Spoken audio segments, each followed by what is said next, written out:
I'm Amy Zawi with the Jerusalem Connection Red Alert Report for Wednesday, June 10. Today's topic is what is trending. Between the Corona-19 crisis that's going on worldwide, that's replete with bad government mandates and ill-conceived policies that aren't necessarily based on real science or accurate science, and not necessarily based on a nation's Bill of Rights or Constitution. Albeit there's much we do not know about this virus on the scientific side, and those things must continue to be researched. However, the U.S. is now enduring yet another racially charged period of riots and protests in the midst of this corona crisis. These protests are not necessarily unwarranted, but perhaps the riots are. In the midst of all this virus and racial flurry and fury, the George Washington University, in their good sense, reversed a decision to appoint a BDS activist and known agenda-driven political person as their dean of a foreign policy part of the school. I had protested on my Facebook with a petition and outcry against this appointment, and I was especially concerned since I do have a graduate degree from the George Washington University. But in the middle of all this chaos, George Washington University heard and heeded the outrage of respondents, again, one of which was me, and they have rescinded the appointment. And I am very proud of GWU for their courage to realize they made an error and to make it right. But this all happened on the heels of protests and riots across America, including within Washington, D.C., to protest the unjust and suspect death of George Floyd. Needless to say, this has ushered in yet another slow creep of appropriation of the issues surrounding American race relations and police policy, and the justice and lies and accusations that continually besiege and bombard Israel and the Jews. On the surface, you would think that the two are unrelated, unless you are considering the fact that there is a solidarity between the Jewish people and their plight and black people in America.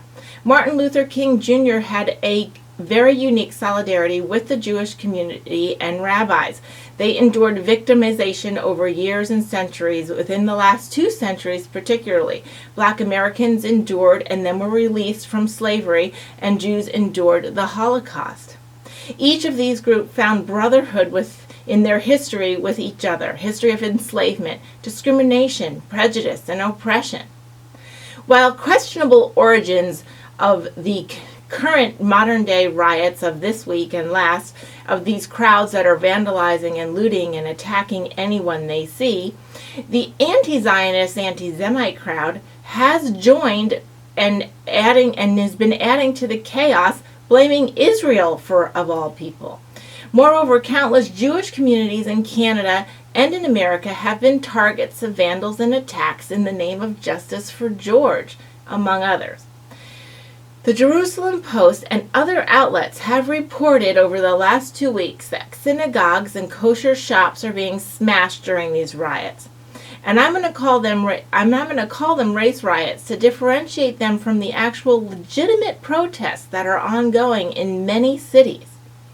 And those legitimate peaceful protests are not necessarily getting the press coverage that the riot and rioters are.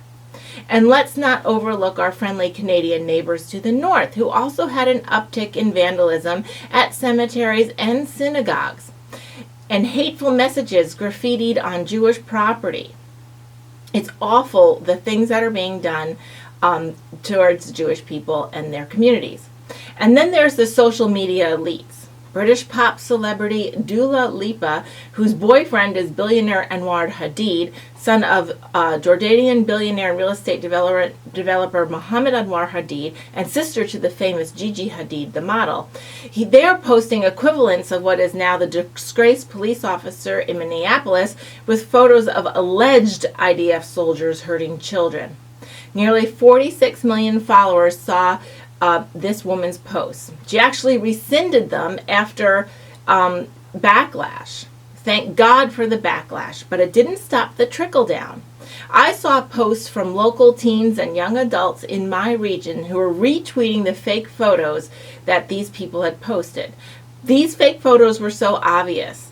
The gentleman in one of them was not wearing an IDF uniform, and he was carrying weaponry that did not look like Israeli issue, and he had a mask over his face. IDF soldiers don't do any of that.